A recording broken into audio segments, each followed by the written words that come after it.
Good evening. We begin tonight with a protest movement and rallies in cities and towns across the country. Organizers say millions of people are expected at the demonstrations against President Trump's agenda. Issues including immigration, the economy, and the war with Iran, bringing out protesters in cities like New York, Boston, Washington, D.C., and San Francisco. The main rally is this one in Minnesota, the state where 2 American citizens were killed by federal officers earlier this year. Stephen Romo is covering it all for us tonight. This is what democracy looks like. Tonight, organizers estimate millions are hitting the streets from coast to coast and beyond, protesting the Trump administration and its policies. We are all fighting. We are fighting for America. Thousands of marches planned in all 50 states. It's round 3 of major demonstrations in the No Kings movement. Organizers predicted it to be the single largest nonviolent day of action in American history. Hello, people. Adam here. Let's get started. Washington is gripped by real panic, not media theater, as a president launches a major war while constitutional guardrails collapse and those sworn to uphold them stand by silently. Donald Trump ordered massive military strikes against Iran. Hundreds of cruise missiles, each costing $1 to $2 million. Air sorties by F-35s, F-22s, B-2 stealth bombers. What we're learning now, a joint operation between Israel and the U.S. That's right, Michelle. Just moments ago, the president made a post on social media. It was a video. He announced that a short time ago, the U.S. began major combat operations in Iran. As you heard Ian mention there, the president said the objective is to defend American people, to eliminate imminent threats from the Iranian regime, calling the regime a, quote, vicious group of people, going on to say that its menacing activities directly endanger the United States, our troops, our bases overseas, and our allies throughout the world. Now, this comes as the region has been on edge for weeks. The president, we have heard him over the last few weeks repeatedly threaten military strikes against Iran if its leaders did not agree to its demands, including reining in its nuclear program. Targets include Iranian military facilities, nuclear sites, command centers, missile launchers, radar installations. This is not a limited operation. This is a full-scale bombing campaign coordinated with Israel, whose own jets are striking Iranian targets alongside American forces. And here is the part that has lawmakers from both parties accusing Trump of illegal war-making and abuse of power. Democrats on Capitol Hill ramping up some pressure for a war powers vote to limit any further action in the Middle East, while Republicans say this is the wrong moment to limit the power of our commander-in-chief while our troops and our allies face real threats. Joining us to discuss is John Laro, former lawyer to President Trump. Good morning to you, John. Very quickly, legally speaking, talk about the president's power as commander-in-chief to order strikes like this without a prior vote in Congress. Under the Constitution, the president has the absolute power to act in the best interests of the country, particularly in the event of a national emergency. He did this with minimal prior consultation of Congress. Minimal means barely any. He might have called a few congressional leaders an hour before the strikes, not to seek authorization, not to ask permission, just to inform them after the fact. The constitutional violation could not be clearer. The House tried to impeach him. Representative Al Green introduced an impeachment resolution accusing Trump of abuse of power for taking the nation to war with Iran without congressional approval. Mr. Speaker, I take no delight in what I'm doing. I do this because I love my country. I do this because I understand that the Constitution is going to be meaningful or it will be meaningless. I do it because I understand that the President of the United States of America has a duty to consult Congress before taking this country to war. I do it because no one person should have the power to take over 300 million people to war without consulting with the Congress of the United States of America. I do this because if I do not, this authoritarian president that we currently have will continue to assume power. House leaders moved swiftly to kill it. The vote was 344 to 79. Most Democrats joined Republicans to table the resolution. The establishment from both parties buried impeachment with a bipartisan vote despite a clear constitutional violation. Separate impeachment efforts continue.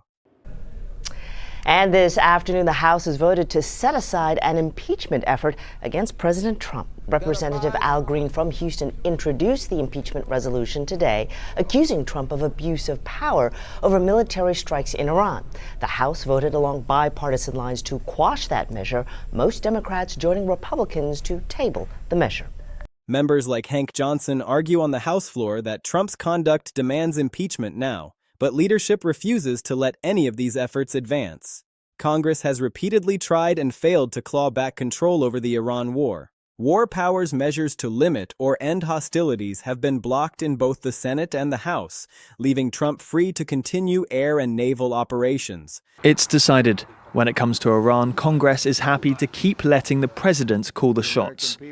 On Thursday, the House of Representatives, with its Republican majority, voted to reject a resolution which would have demanded congressional authority over the Iran war and an end to hostilities. Democrats say it is a war and therefore requires approval from Congress, but Trump loyalists argue it's a limited military operation. We are not at war. We have no intention of being at war. The President and the Department of Defense have made this very clear. The Department of War has made it very clear. This is a limited operation. It's an operation that's limited in its scope and duration. It has a very clear mission, and that mission is nearly accomplished by all estimates. A bipartisan House resolution to force withdrawal from the conflict until Congress votes on authorization was narrowly defeated, 212 to 219, a 7-vote margin. 7 votes stood between constitutional accountability and an unchecked executive war. This is not a drill. This is not a hypothetical. This is happening right now. And the question everyone in Washington is asking but no one wants to answer out loud is whether the constitutional order has already broken. Stay with me, because I am going to break down exactly what Trump did, exactly why it violates the Constitution, exactly how Congress tried and failed to stop him, and exactly why both parties' leadership is protecting the president despite knowing he broke the law. Let me start with what Trump actually ordered. Large-scale strikes on Iran means an extensive bombing campaign. Hundreds of Tomahawk cruise missiles fired from Navy ships in the Persian Gulf and the Arabian Sea. Air sorties by the most advanced combat aircraft in the American arsenal. F-35s penetrating Iranian air defenses. F-22s providing air superiority. B-2 stealth bombers dropping precision munitions on hardened targets.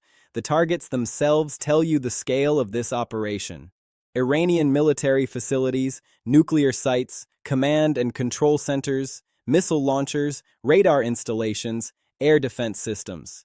This is not a punitive strike in response to a specific provocation. This is a sustained campaign designed to degrade Iran's military capabilities across the board. Coordination with Israel means this is a joint operation. Prime Minister Netanyahu's government is participating. Israeli F-35s are striking Iranian targets. Intelligence and targeting data are being shared between the two militaries. This is not America acting alone. This is a coalition war, and the coalition partner did not seek congressional authorization either. And then there is the question of congressional consultation. Minimal prior consultation means exactly what it sounds like. Trump might have called a few congressional leaders an hour before the strikes began. He did not seek authorization. He did not ask for approval. He simply informed them after the fact, giving them no opportunity to debate, no opportunity to vote, no opportunity to fulfill their constitutional role. That matters because Congress has constitutional authority over war. Article 1, Section 8 of the Constitution gives Congress the power to declare war. That is an exclusive power belonging to the legislative branch. The President is Commander-in-Chief under Article 2. He can direct military operations once war is declared. He can respond to sudden attacks on the United States. But he cannot launch offensive wars without congressional approval. That is a fundamental principle of separation of powers. The founders established it at the Constitutional Convention in Philadelphia in 1787. They debated it extensively. James Madison originally proposed that Congress have the power to make war.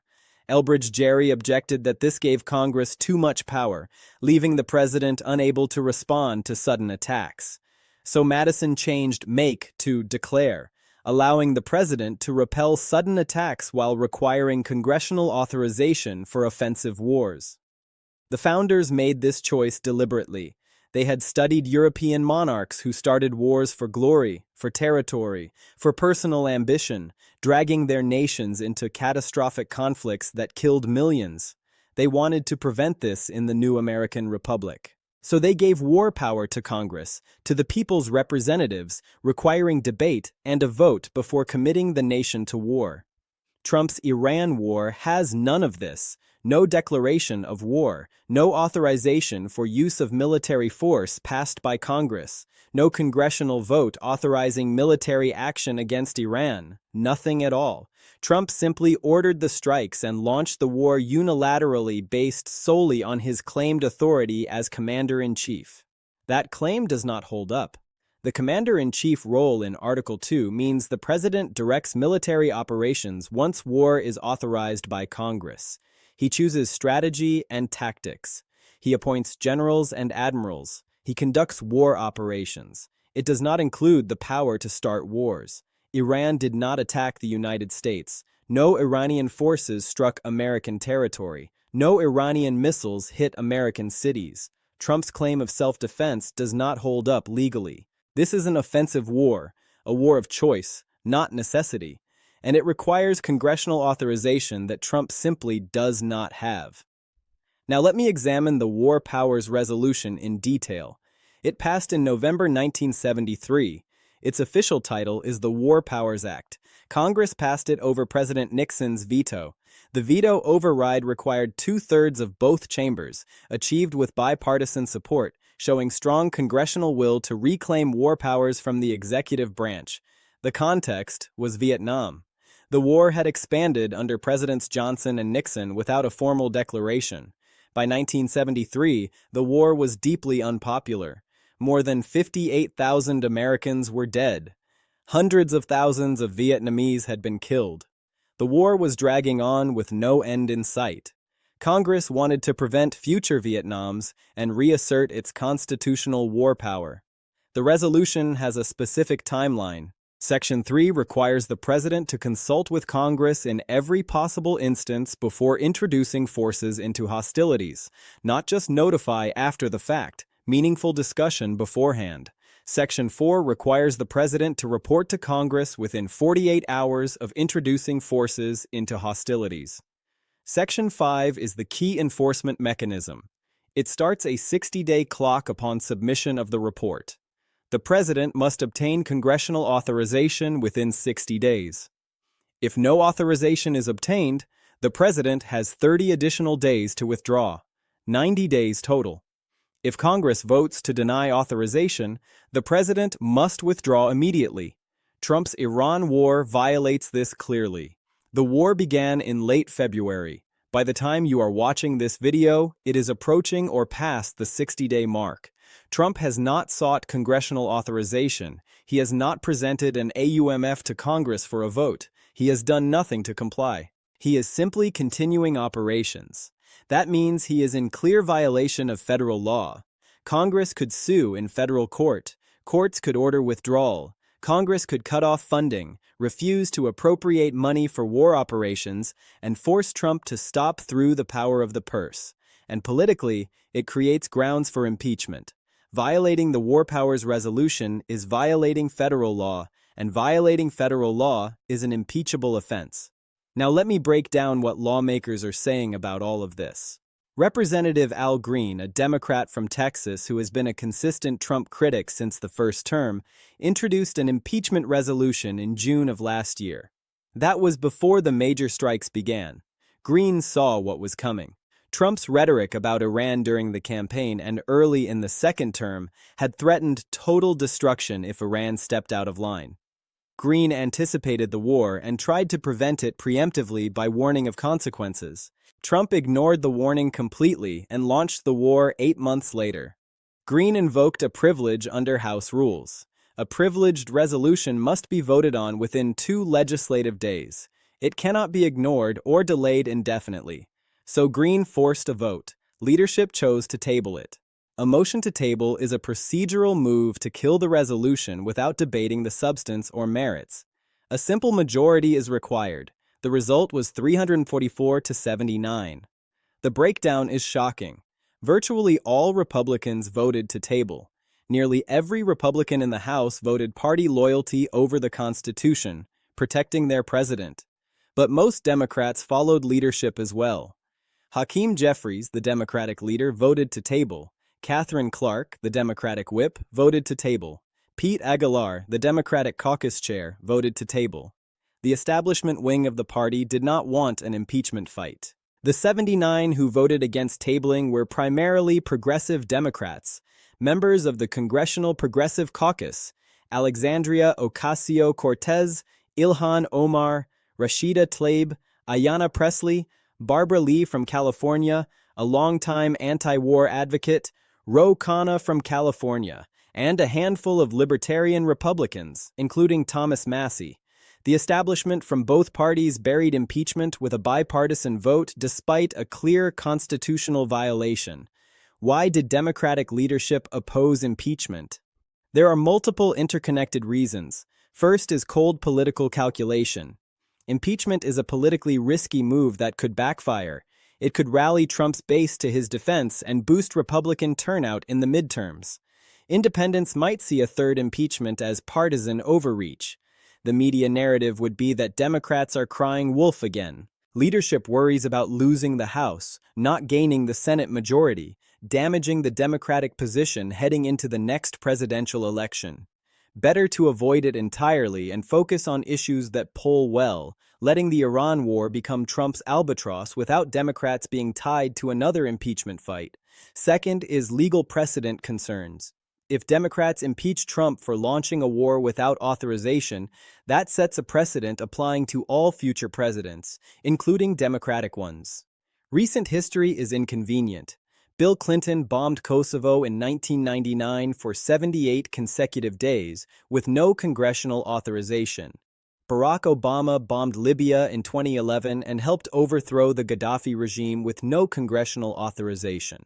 Obama also bombed Syria multiple times and used special forces in Pakistan, Yemen, and Somalia. If Trump is impeachable for the Iran war, Clinton and Obama were also impeachable. Democrats do not want that precedent established. They do not want a future Republican Congress impeaching a future Democratic president for limited strikes or covert operations. So they protect institutional presidential war power over constitutional principle. Third is the establishment's relationship with the military-industrial complex. Defense contractors like Boeing, Lockheed Martin, Raytheon, and Northrop Grumman donate heavily to both parties. The revolving door between government and defense contractors runs through both parties equally.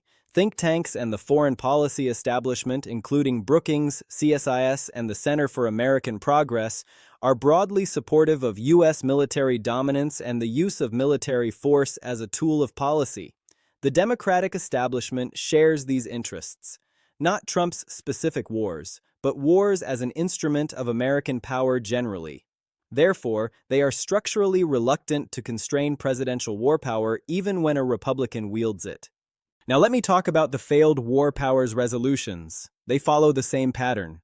In the Senate, Bernie Sanders and Tim Kaine introduced a resolution explicitly citing the War Powers Resolution, stating that Trump had introduced forces into hostilities without congressional authorization and directing withdrawal within 30 days unless Congress voted on an AUMF specifically for Iran. Sanders spoke on the Senate floor with passion and urgency. He said, "We cannot allow the president to drag us into another endless war without debate, without a vote, without authorization." Rand Paul and Mike Lee, libertarian-leaning Republicans, spoke in support and voted for it. But Republican leadership whipped the caucus against it. McConnell and Thune got Republicans to vote no. The resolution failed. Roughly 47 to 53, a party line vote. The House bipartisan resolution from Ro Khanna and Thomas Massie came closest. It would have required withdrawal of all forces from hostilities with Iran until Congress voted on an AUMF. If the AUMF passed, the war would continue with congressional approval. If it failed, the war would end. That is the proper constitutional process. The vote was 212 to 219, a 7-vote margin. Nearly every Democrat voted for withdrawal. Republicans almost entirely voted against it, allowing the war to continue. Thomas Massie voted for it. Perhaps Matt Gaetz and Chip Roy. But the overwhelming Republican majority protected Trump and let the war continue. 7 votes. That is how thin the margin was between constitutional accountability and an unchecked executive war. Let me bring this all together with what this means for the constitutional order. The constitutional framework could not be clearer. Article 1, Section 8 gives Congress the power to declare war. Explicit, unambiguous, undeniable. The founders put it there deliberately because they feared what an unchecked executive could do with war power. They studied the European monarchs.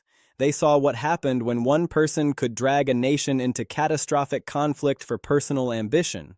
So they gave that power to the people's representatives, requiring debate, requiring a vote, requiring accountability. Throughout American history, that framework held. Congress declared war on Britain in 1812, on Mexico in 1846, on Spain in 1898, on Germany and Austria, Hungary in 1917, on Japan, Germany, and Italy in 1941. Formal declarations every time, public debate, Congress on record, the nation consenting through its representatives. The process worked as designed. Even when the formal declaration model faded after World War II, there was still a congressional vote. Korea had no declaration, but Truman went to the UN. Vietnam had the Gulf of Tonkin Resolution. The Gulf War in 1991 had an AUMF passed by Congress. Afghanistan in 2001 had an AUMF passed after the 9/11 attacks. Iraq in 2003 had a separate AUMF passed, both authorizations with congressional votes, public record, members accountable to their voters. Trump's Iran war has none of that. No declaration, no AUMF, no congressional vote, nothing.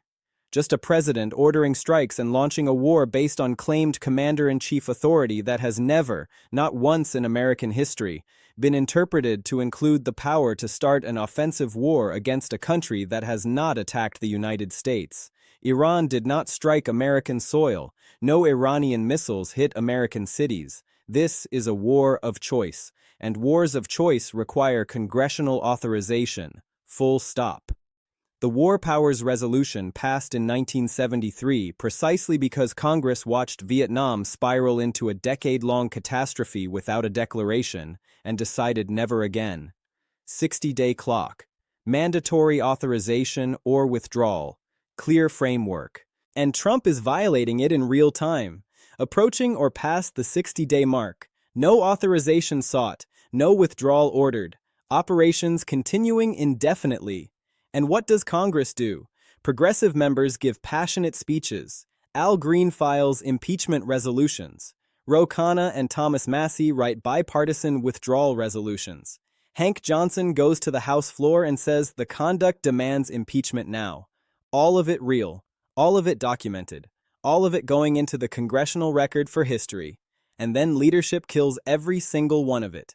Jeffries whips Democrats to vote to table impeachment. Thune kills the Senate War Powers Resolution. Republican leadership kills the House version. 2 parties, 2 chambers, the same result every time. Protect the executive. Block accountability. Let the war continue. The 344-79 vote to kill impeachment is the number that tells you everything. More than 300 members of Congress voted to protect a president they openly acknowledged launched an unauthorized war. Most of them Democrats, members whose party spent years arguing that Trump was a threat to constitutional democracy, who gave speeches and raised money and ran campaigns on holding Trump accountable. And when the moment came, when the constitutional violation was not alleged but actual, not speculative but documented, not debated but ongoing, they voted to table it and go home. The war powers limits are collapsing in real time. The precedent being set right now is that a president can launch a sprawling offensive war without a congressional vote, survive impeachment attempts, survive war powers resolutions, survive bipartisan withdrawal efforts, and just keep going. And if that precedent holds, it does not matter which party wins the next election. The next president of either party will have watched this happen and will know exactly what they can get away with. This is not just about Trump. This is not just about Iran. This is about whether the constitutional framework the founders built, the one that put war power in Congress precisely because they feared executive tyranny, still functions, or whether it became a dead letter the moment a president decided to ignore it and both parties' establishments decided to let him. That is what D.C. is in a panic about. Not just the drama, not just the politics. Whether anyone in Washington can actually stop this, or whether the constitutional order already broke and nobody is willing to say it out loud.